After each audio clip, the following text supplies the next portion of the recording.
今日係10月31號星期五，幫講出聲即日快遞同大家睇睇近排兩宗食肆老鼠屍體發現案，嚇瓜一眾市民。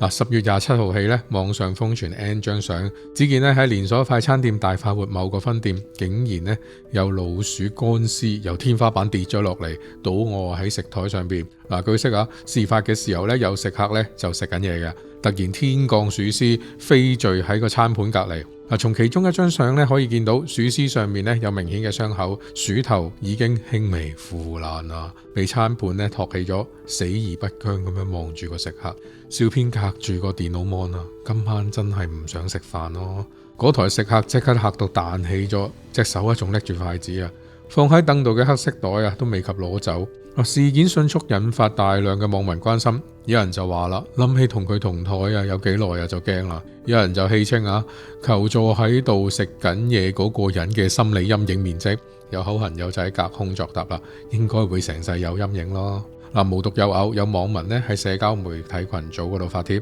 就話啦，10月29號喺新蒲崗君戶鍋貼大王嗰度買外賣，買咗一碗酸辣雲吞。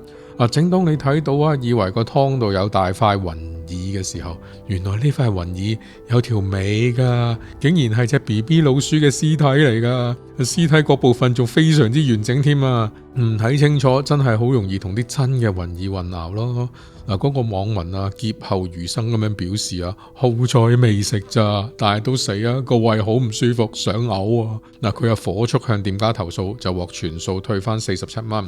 據報已經向咗食環嗰度舉報噶啦，佢就話唔知間鋪頭將剩翻嘅酸辣湯點樣處理，所以就發文上網公審。間鋪頭回應傳媒查詢嘅時候就確認真係有呢件事，就話啦已經即刻將涉事嘅酸辣湯就倒咗，仲喺夜晚嘅時候加緊清潔廚房，以免同類事件再次發生。據報道啦，有人見到涉事嘅食店真係喺10月30號嘅時候暫停營業一日進行清潔。其實無論係涉事嘅快餐店大快活好定係小店君戶鍋貼大王都好，一間係連鎖店，一間係廉價嘅平民良美救星。無論食店個口碑有幾好，對於消費者嚟講平靚正永遠都比唔上食得安心緊要。邊個想食下嘢嘅時候忽然加料事發之後，兩間食店嘅態度都擺正個姿態，徹底調查兼且徹底清潔係善後嘅基本態度。不過當發生呢個咁驚嚇嘅老鼠屍體發現事件嘅時候